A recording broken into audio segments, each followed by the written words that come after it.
పాపం ఏంట్రా, పాపం ఏంటి, చేసిందే పాపం అయితే.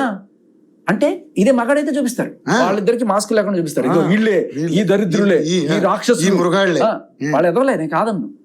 కానీ వీళ్ళేంటి, మన రాతలు కూడా అలాగే ఉంటాయి, మన మీడియా వాళ్ళు రాసేది కూడా వీడు పాపం అత్యాచారం చేయించాడు. మొన్న ఒక కేసు ఈ జడ్చెట్లు పోయే దారిలో ఒక ఆవిడ ఎవరో పాపం వెళ్తున్న లిఫ్ట్ అడిగిందంట.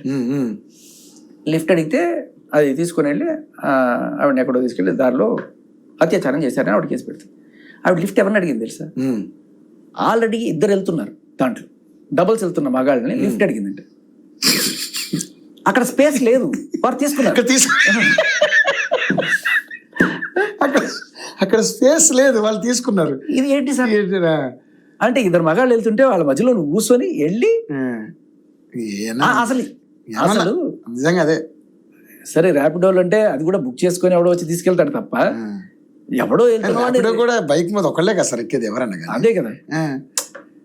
అంటే ఇటువంటి అసలు ఇద్దరు కూర్చున్నోడు వాడు బండి మీద ఖాళీ లేదు అని చెప్పి వెళ్ళిపోవాలి, వాడు ఆపాడంటే ఏదో ఎక్స్పెక్ట్ చేశాడు, ఈ మీద కాఫీ అసలు నాకు అది అర్థం కావట్లేదు. అదే అదేమన్నా పుష్పక విమానం, ఎంతమంది ఎక్కినా ఒక చోట ఇంకా స్పేస్ ఉండడానికి. ఆటో అయినా కూడా పర్లేదు కదా, మరి పోలీసులు కేసులు పెడతారు.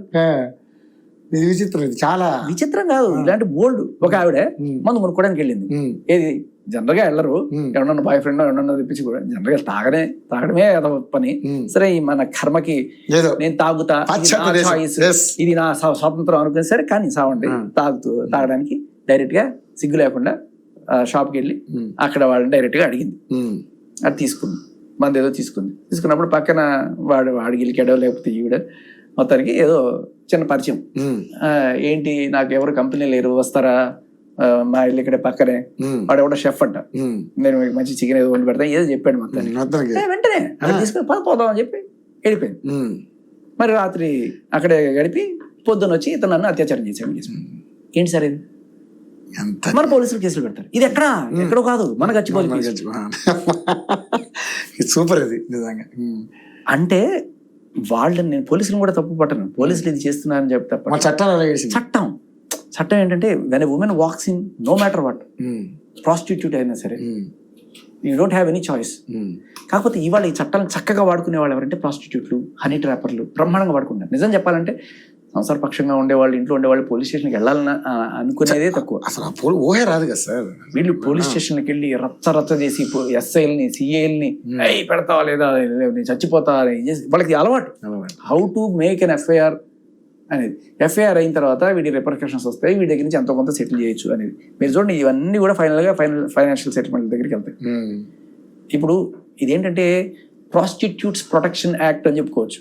ఎందుకంటే ఇప్పుడు ఎవడన్నా సరే పాపం మాట్లాడుకుని వాడు అక్కడ 5,000 10,000 మాట్లాడుకున్నాడు అనుకోండి, వెళ్ళిన తర్వాత మరి ఎక్కువ సర్వీస్ రావడం వల్ల ఇంకా ఎక్కువ అడిగిందా, లేకపోతే వీడే తక్కువ ఇచ్చాడో, తక్కువ ఇచ్చిన తర్వాత ఈవిడ వెళ్ళి సార్ వీడు నన్ను మాట్లాడుకున్నాడు సార్, 5,000 మాట్లాడుకున్నాడు సార్, 2,000 ఇచ్చాడు సార్ అని చెప్పి PS లో కంప్లైంట్ ఇస్తే తప్పమ్మా, ప్రాసిక్యూషన్ తప్పు, వెళ్ళిపోమంటారు.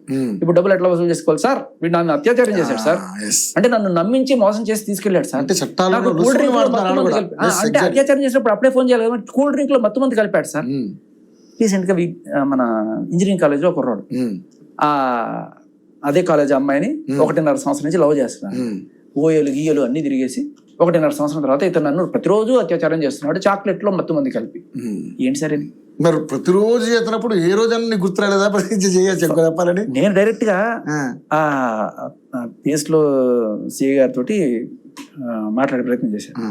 నాకు తెలిసింది ఏంటంటే, దీన్ని మాకు తెలుసు సార్, ఇవన్నీ తెలుసు సార్, ఇలాంటివి బోల్డ్ వస్తాయి సార్, ఇలాంటివే వస్తాయి సార్, కానీ దీన్ని టెక్నికల్ అత్యాచారం అంటారు. టెక్నికల్ అత్యాచారం అంటే వాళ్ళ బుక్స్ లో ఇటువంటివి, అంటే తన ఇష్టపూర్వకంగా తాను వెళ్ళినా కూడా లేదు నన్ను ఏదో రకంగా బ్లాక్మెయిల్ చేసేసాడు, లేకపోతే నాకు మందు పోసో, లేకపోతే నేను ఇష్టపూర్వకంగా వెళ్ళా, దానికోసమే వెళ్ళా, కానీ ఆ టైంలో నాకు ఎందుకో ఆఖరి మూమెంట్లో నాకు వద్దనిపించింది, అయినా కూడా వాడు నా మీద అత్యాచారం చేసేసాడు.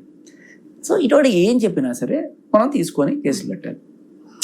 ఈ దరిద్రపు చట్టాల వల్ల చక్కగా హనీ ట్రాపర్లు రివెంజ్ తీర్చుకోవాలనుకుని ఇప్పుడు జరిగింది ఏంటి, అక్కడ యాక్చువల్గా ఈవిడ వేరే అతనితో సంబంధం పెట్టుకుంది, ఎవరు ఇంజనీరింగ్ కాలేజీలో ఉన్న ఈ అమ్మాయి ఇంకొకరితో రిలేషన్లోకి వెళ్ళి అది దొరికిపోయింది. దొరికిపోయిందా? దొరికిపోయిన తర్వాత వీడు కన్ఫ్రంట్ చేసి తర్వాత అజీ నాకు నువ్వు వద్దు పో అని చెప్పి అన్న తర్వాత వీడిని రెగ్యులర్గా లేదు నాకు తప్పైపోయింది నన్ను క్షమించు ఇంకెప్పుడు చేయను ఇలా ఇలా అని చెప్పి చెప్తున్నాడు. అమ్మాయి మెసేజ్లు పెట్టుకుంటూ వస్తుంది, రకరకాల రీల్స్ అనమాట. దాంట్లో ఈ టోటేషన్లు ఇచ్చేది ఏదో అదేదో సినిమాలో ఇలియానా అండ్ అక్షయ్ కుమార్ ఇటువంటి రీల్స్ అనమాట. అది కూడా పొరపాటున ఏదో ఒక ఏంటది బలహీన క్షణంలో అలా జరిగిపోయింది క్షమించి తర్వాత నేను ఎంత కుమిలిపోతూ ఏడుస్తున్నా అని చెప్పి ఏడ్చే రీల్స్. ఇప్పుడు ఫోన్ నిండా ఇదే వారం రోజు నాన్ స్టాప్ గా కొడుతుంది. వీడు క్షమిస్తాడా లేదు, క్షమించాలి. అందరూ మన సీతారాం గారి లాగా అంత సంస్కారవంతులు ఉండరు కదా, 6 మందితో తిరిగినా 10 మందితో తిరిగినా చేసేది. సో వీడు ఏమైనా సరే నాకు వద్దు నీలాంటిది అని చెప్పి అన్నప్పుడు ఆహా మరి ఇన్నాళ్ళు నన్ను అనుభవించావు అంటే మరి ఇదేనా అంటే నువ్వు పద్ధతిగా ఉంటే వాళ్ళ అమ్మతో కూడా మాట్లాడాడు సార్. వాళ్ళ అమ్మ ఏమంటది, ఏమని తిడుతుంది ఫస్ట్, నీకు బుద్ధి ఉందా, నువ్వు పవిత్రంగా ఉండాలి కదా, ప్రభువు ఏం చెప్పాడు, క్రిస్టియన్స్ అనుకుంటా అది ఇది అని చెప్పి ఆ అమ్మాయిని తిట్టిన కాల్ రికార్డ్ కూడా ఉంది. ఆ అబ్బాయిని ఎందుకంటావు, నువ్వు చేసిందంతా నువ్వు చేసి నువ్వు పవిత్రంగా ఉండాల్సింది, నీది తప్పు అని చెప్తే నువ్వు ఫోన్ పెట్టి అని చెప్పి వాళ్ళ అమ్మతో మాట్లాడి వీడి మీద ఎలాగైనా సరే అంటే నన్ను ఒప్పుకోవా, నీ పని నేను చూస్తా. ఈవిడే అక్రమ సంబంధాలు పెట్టుకున్నా కూడా నువ్వు యాక్సెప్ట్ చేయకపోతే మగాడి గతి ఏంటి అనేది ఇవాళ మనకి లైవ్ ఎగ్జాంపుల్ ఆ బాచిపల్లి కేసు. అక్రమ సంబంధం పెట్టుకుని నువ్వు చచ్చినట్టు యాక్సెప్ట్ చేయాలి, లేకపోతే నీ మీద కేసు పెడతా. మొగుడైతే 498 పెడతా, బాయ్ ఫ్రెండ్ అయితే రేప్ కేసు పెడతా. ఏం చేస్తాడు ఇంకా? ఈ దరిద్రంలో బతుకుతున్నాం మనం.